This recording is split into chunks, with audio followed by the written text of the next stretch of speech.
बिस्मिल्लाहिर्रहमानिर्रहीम। PMM पाकिस्तान मुहब्बे वतन movement और मुहब्बे वतन चैनल की जानिब से तमाम देखने वालों को अस्सलाम वालेकुम। रियासत सिर्फ ज़मीन पे फैले हुए रकबे की हदबंदी का ही नाम नहीं, बल्कि वहाँ पर बसने वाले रहने वाले इंसानों से इसकी पहचान होती है। इसका तस्वर एक घर जैसा होता है जहाँ पर रहने वाले शहरी ख़ुद को महफूज समझते हों और किसी भी रियासत की खूबसूरती उसमें बसने वाले जो लोग होते हैं उसमें यकजहती, अखुवत, भाईचारा, मोहब्बत, खलूस इससे वाबस्ता होती है। और वही रियासतें फलती फूलती भी हैं जहाँ पर रहने वाले लोग अपनी इज़्ज़त व तौक़ीर की मिसाल बनना जानते हों और उनका इज्तिमाई तौर पर यह जज्बा एहसास ज़िंदा रहता हो कि वो अपने घर के लिए क्या मिस्बत किरदार अदा कर सकते हैं। रियासत पाकिस्तान की अगर हम बात करें तो ये भी एक नज़रियाती रियासत के तौर पर दुनिया के सामने आई। इस्लामी फलाई रियासत के नाम पर इसे हासिल किया गया। लोगों ने अपनी जानों के नजराने दिए। क्या आज इस रियासत पाकिस्तान में जो 22 करोड़ लोगों का घर है, हम में वो अखुवत, भाईचारा, खलूस, मोहब्बत देखने को मिलता है, या फिर हम खुदा न खास्ता अपनी इज्तिमाइयत को खोते जा रहे हैं, नफ़रतों का शिकार बनते जा रहे हैं, एक दूसरे की तज़हीक करने पे लगे हुए हैं, पगड़ियों को उछाल रहे हैं।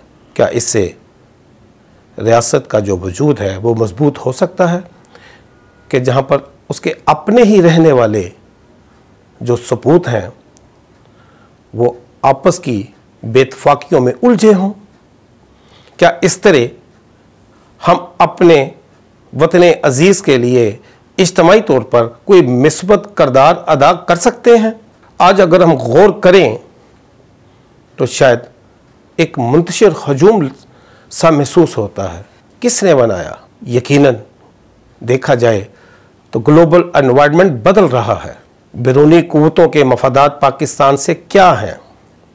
एंटी पाकिस्तान जो पावर्स हैं वो क्यों इसे गैर मुस्तहकम करना चाहते हैं?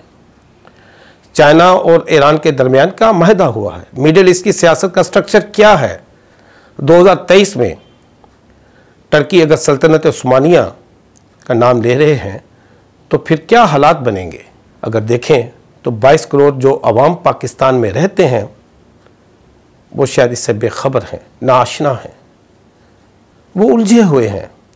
उनकी हुब्बुल वतनी पे शक कोई नहीं, वो यकीनन एक मुहब्बे वतन पाकिस्तानी तो हैं, लेकिन वो दुनिया के उन हालात से जिसके असरात रियासत पाकिस्तान पर भी आ सकते हैं वो उसके मतलब शायद कुछ नहीं जानते। उसकी बड़ी वजह यह है कि 22 करोड़ लोग शब रोज़ अपनी ज़रूरियात ज़िंदगी को पूरा करते करते थक जाते हैं। महंगाई के आलम में उनकी आवाज़ दबी हुई है। वो सुबह से लेकर शाम तक मेहनत मजदूरी करने के बावजूद भी इतनी उजरत नहीं ले पाते कि वो अपने घर के मामलात को आसानी से चला सके। पूरी कौम बुनियादी हुकूक से महरूम है। अपने आईनी सम्राट जो उसका हक है, जो आइन देता है, वो भी इस कौम को अभी तक ना मिल सके। क्यों ना मिल सके? आखिर वो इतनी उलझी हुई क्यों है? मुझसे मुंतशिर क्यों किया गया है? उसे मफलूज और अपाहज उससे शौर क्यों छीना गया है? उसकी इज्जत नफ्स से क्यों खेला गया है?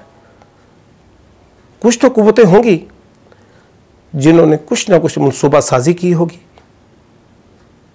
उनके कुछ अपने मफादात होंगे, जिनके यहाँ पर जो अज़ाइम को तक़वियत पहुँचाने वाले मराद याफ्ता लोग हैं वो उनकी इस हुर्मत से खेलते आ रहे होंगे।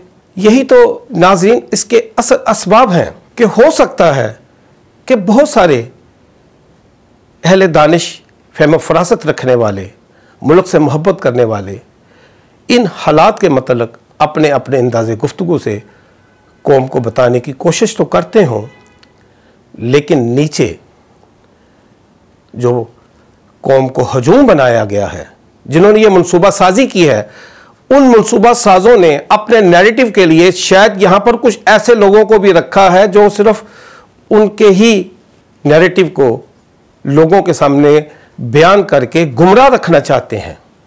शायद इस वक्त जो हालात हैं, जो खित्ते में बदलते जा रहे हैं, जो कुव्वतें इस्लाम और पाकिस्तान के ख़िलाफ़ काम कर रही हैं, उनके लिए शायद यही एक खुशफहमी वाला अमल हो।